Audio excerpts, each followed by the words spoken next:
paz, povo de Deus, tudo bom com vocês? Eu sou a Carol, esse aqui é o meu canal.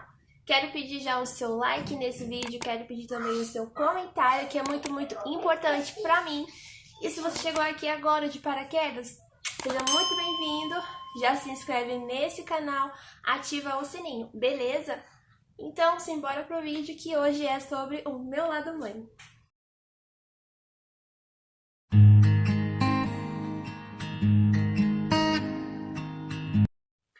Bom, gente, hoje eu quero falar com vocês sobre comparação na maternidade. E eu assisti um filme chamado Como Estrelas na Terra, o qual me emocionou muito. Eu super indico para vocês assistirem. Esse filme tem na Netflix. Foi até indicação, assim, na verdade foi uma amiga que colocou nos stories, né? E eu achei esse legal, me chamou a atenção. E eu fui assistir. Então, se você for assistir, já pega a sua caixinha de lenço, porque você vai chorar. Bom, gente, mas hoje eu quero falar sobre comparação e eu vou falar um pouquinho deste filme. Me abriu os olhos, me alertou, né?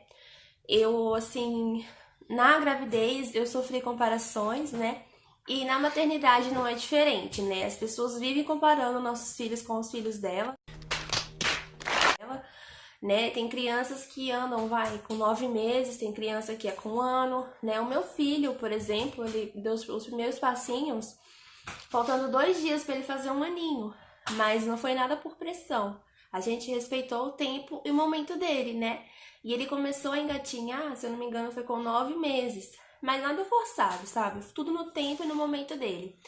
Eu quero lembrar pra você que toda criança é única e é especial. Não só criança, como adulto também, né? E esse negócio de comparação é uma coisa difícil de se lidar, tá? Então você aí que tá grávida, estão fazendo comparação com você, gente, é normal. Palpite sempre vai ter, né? Eu lembro que eu tive comparações com o tamanho da barriga. Teve pessoas que chegou a dizer que eu parecia que eu ia ter 2 bebês. O sangue de Jesus tem poder, tem poder, tem poder. Minha barriga ficou muito grande. Ai, que a sua barriga tá assim, que é menina, que é menino. É muita comparação, é muita coisa. Palpites, né? Gravidez. E quando a criança nasce, não muda, né? Mas eu quero falar com você, mamãe, ou você que nem é mamãe ainda, mas vem assistir o vídeo, eu quero falar com você desse filme lindo, maravilhoso. Assistam, por favor. O filme ele é indiano e ele é do ano de 2007. A linguagem dele é hindi, tá? Mas tem a legenda em português. E você vai encontrar na Netflix, porque foi onde eu assisti. E é uma história sensacional. É uma família e tem pais. Eles têm 2 filhos, né? Tem um maior e um menor. E o menor, se eu não me engano, gente, tá na 2ª série ou 3ª. Eu vou colocar aqui que eu tô esquecida. Mas ele repetiu, tá no 2º ano da 3ª série, se eu não me engano. O nome desse garotinho é Ishan. A mente dele é muito imaginativa, sabe? E aí ele tem dificuldade para aprender a ler e para aprender a escrever. Na realidade, ele troca algumas letras, sabe? Algumas letrinhas parecidas, ele troca. E aí, gente, ele tem muita dificuldade. E os professores da escola não têm paciência com ele. Sempre colocam ele pra fora da sala, pensando que ele tá fazendo gracinha, porque manda ele ler, ele não consegue ler. Ele não consegue se expressar direito, sabe? Quando ele vai ler, digamos que se embaralha pra ele aquelas palavras, fica confusa na mente dele. E os professores não entendem isso, né? E aí, os pais deles são chamados na escola, né? E na realidade, ele matou a aula um certo dia e aí pediu pro irmão dele fazer o bilhete passando pela mãe, dizendo que ele tava com febre e tal. Aceitaram o bilhete, mas aí esse bilhete chegou até a casa dele, o pai dele pega esse bilhete, chama a mãe e aí descobre que ele matou a aula. Eles vão até a escola ter uma reunião, os professores dizem que ele não tem mais jeito, né? Que já é o 2º ano dele repetindo ali aquela série, que ele não melhorava, que ele não se esforçava, sabe? Os professores queriam dizer que ele fazia de propósito aquilo. E os pais, sem saber o que fazer, acreditavam nos professores. E então, o pai dele decide tomar uma atitude severa de levar ele para uma escola, digamos, tipo um internato, sabe? E quando falam pra ele, ele não quer ir de jeito nenhum para essa escola, né? Mas acabam levando ele realmente para essa escola. E ali Ishan se vê sozinho, né, desamparado.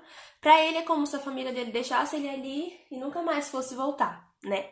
A sinopse do filme vai dizer o seguinte: quando o sonhador Ishan é enviado para uma escola, um professor de arte pouco convencional tenta ajudar o estudante a descobrir a sua verdadeira identidade. E aí, nessa escola, tem professores muito rígidos que até batem nas crianças com a régua, sabe? Isso me lembrou um tempo da minha vida, logo no começo que eu estava estudando. Gente, eu não lembro qual série, se foi a primeira ou foi a segunda, gente, ou a terceira, não me lembro. Mas eu lembro, gente, mexeu comigo, mas eu tive uma professora que ela era assim, o ensino dela, acho que ela era japonesa, gente, não me lembro. Mas ela fez uma fileira na sala e ela apelidou aquela fileira de fileira dos burros, né? E eu era uma daquelas alunas que estavam na fileira dos burros, tá? Pra vocês terem uma noção. E quem tinha dificuldade pra ler, pra escrever, ela colocava naquela fileira. Ela não explicava direito, não tinha paciência pra ensinar, entendeu? Ela falava, você tinha que aprender. E eu tinha muita dificuldade pra aprender no começo. E aí ela, quando a gente errava, ela pegava uma régua muito grossa e mandava a gente estender a mão e ó, batia na nossa mão. E a gente se sentia humilhado, né? Mas esse filme fez eu me lembrar dessa época da minha vida, né? Porque nesse filme tem alguns professores que tratam as crianças dessa maneira, que é obrigar a aprender, não tem paciência, e tem o castigo que é a reguada na mão, né? Uma coisa assim muito absurda. Mas voltando pro filme, o filme vai retratar a história dessa criança que tem dislexia. E dislexia é o quê? É dificuldade para compreender a leitura. É uma perturbação na aprendizagem da leitura e dificuldade no reconhecimento de símbolos, sabe? Isso é dislexia, né? Tem uma certa dificuldade para ler, para identificar que símbolo é aquele, que é. Bom, e aí esse garotinho chega nessa escola, né? De final de semana os pais podem ir buscar ele para ficar com ele até domingo, né? Só que ele se sente muito rejeitado, ele sofre muito, ele se fecha pro mundo. E uma coisa que eu não falei é que ele gosta muito de desenhar, sabe? Ele tem um dom de desenhar, a coisa mais linda do mundo, gente. E aí, nessa escola, ele tem, assim, digamos, a sorte, né, de ter um professor substituto de arte. E esse professor, gente, ele é uma bênção. Nossa, ele é muito legal, sabe? Ele canta com as crianças, ele diverte as crianças, ele dá uma aula muito especial, sabe? Ele consegue entender as crianças. E quando ele conhece Ishan, gente, eu esqueci o nome dele, eu anotei aqui, Nicobe, eu não sei pronunciar o nome dele não, gente, mas, né, mas bora lá. Esse professor abençoado, vou chamar ele assim, quando ele vê o Ishan muito triste pra baixo, a primeira aula que ele dá é para fazer desenhos, e Ishan não faz nenhum desenho, não quer saber. Ele procura saber o que se passa com esse garotinho. E aí ele tem um amigo, o menininho, que eu esqueci o nome desse amigo dele. Mas ele explica que ele tá mal e tal. E aí o professor quer se aprofundar, né? E ele pega os cadernos de Ishan, ele vai analisar, conversa com os professores falam que ele tem dificuldade, que ele não se esforça, a mesma coisa de sempre. Só que aí ele decide ir até a casa dos pais do garotinho. E lá ele conversa, ele pede pra ver as coisas do menino. E aí tem um momento, né, que o pai dele fala, mas eu não posso sustentar ele a vida toda, né? Ele tem que... não pode ser assim, sabe? Tipo, não entra na mente do pai dele o que se passa com o garoto, sabe? Ele quis dizer que o menino ia ser um peso a vida toda, né? Com esse problema, né? E aí o professor acaba indo embora, né? E ele pega e vai ter uma conversa com o diretor da escola. Então ele pede oportunidade pro diretor para que ele possa ensinar o menino do jeitinho dele, entendeu? E o diretor fica meio assim, e aí ele pega os cadernos, mostra pro diretor qual é a dificuldade e tal. Ele fala, olha, eu já fui assim, eu sei como cuidar, eu sei como lidar. Deixa eu cuidar dele, deixa. Entrega na minha mão, sabe? Aí o diretor fica meio, não se retendo, mas acaba deixando. E aí, o professor abençoado começa a ensinar o menino, né? Ele tá lá, ele se esforça para ensinar e ele começa a aprender, sabe? Ele ensina direitinho, gente. É muito lindo o cuidado, a paciência que ele tem, sabe? E o menininho, gente, ele muda bastante, começa a evoluir bastante, né? É muito lindo. Chega um tempo que ele tá bem melhor já. É, assim, tá aprendendo, tá se soltando, né? Tá conseguindo aprender. E aí o pai dele aparece lá na escola, só que não vai falar com o filho, vai direto falar com o professor, né? E o professor leva ele até uma salinha para conversar.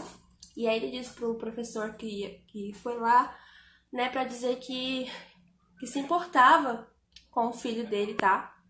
E, e disse que a mulher dele tava pesquisando muito sobre dislexia e tal. Aí o professor fala: tá, mas você veio aqui pra quê? Você já foi ver seu filho? Aí ele diz assim: não, ainda não fui ver, mas eu vim aqui pra te falar que a gente tá pesquisando sobre o assunto, que nós nos importamos com o nosso filho e tal. Ele: ai, que bom que você se importa, né? Isso mostra que você ama seu filho e tal.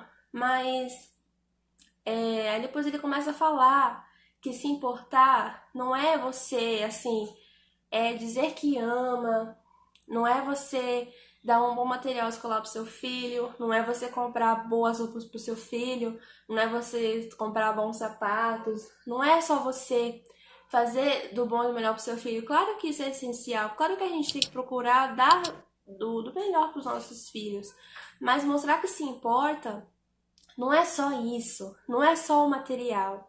O essencial de você mostrar que você se importa é você abraçar, é você beijar, é o seu filho cometer um erro, cair ali, se machucar, você estender a mão e levantar o seu filho, a sua filha, dizer que vai ficar tudo bem, vamos tentar de novo, vamos recomeçar, eu tô aqui com você, pode contar comigo, né?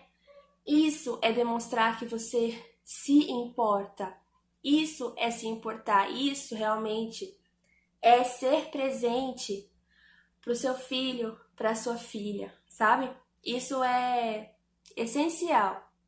Então ali ele começa a falar isso para o pai do menino, né? Não com essas palavras, mas é como eu entendi.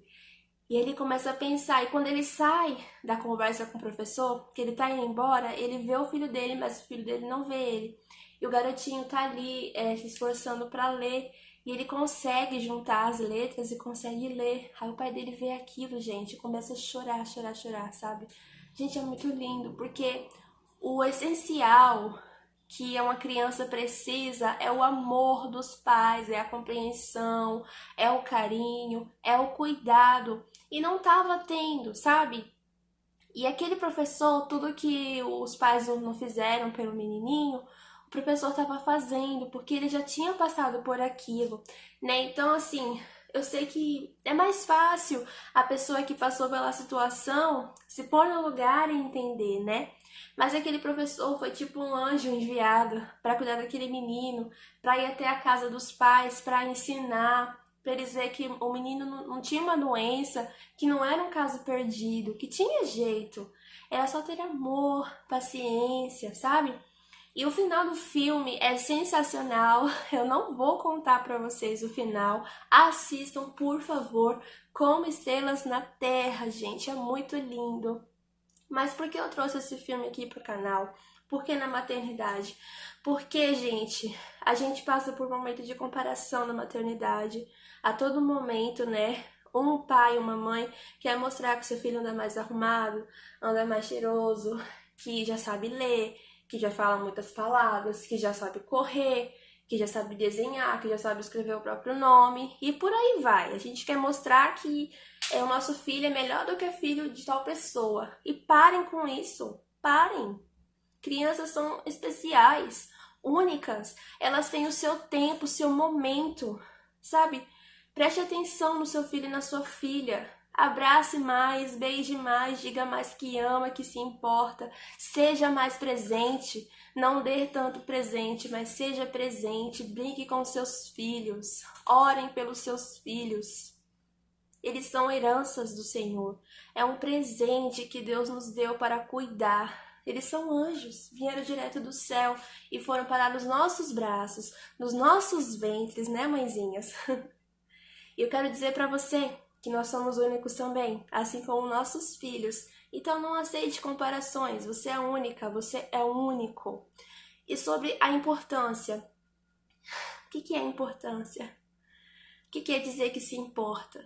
Não é só você dar um presente para a pessoa, mas é você ser presente para aquela pessoa. Para finalizar o vídeo, eu vou ler apenas um versículo, João 3,16, que vai dizer: porque Deus amou o mundo de tal maneira que deu seu Filho unigênito, para que todo aquele que nele crê não pereça, mas tenha a vida eterna. Deus deu Jesus por nós todos. Nós todos somos preciosos, somos especiais, somos escolhidos e amados por Deus. Nós somos filhos de Deus. E Deus, ele se importa comigo e com você, tanto que deu Jesus para morrer lá no nosso lugar, a maior prova de amor. Percebe? Jesus, ele demonstrou o amor dele. Assim, você não... Ai, gente, eu fico sem palavras, por tamanha prova de amor, sabe? Ele nunca disse assim, eu te amo, na Bíblia para ninguém. Mas ele não hesitou em se entregar por inteiro numa cruz por mim e por você. Se valoriza, você é precioso, você é preciosa. Assista o filme, se inscreve no canal, espero que você tenha gostado. E esse foi mais um pouquinho do meu lado mãe, certo? Beijo no seu coração e tchau, tchau.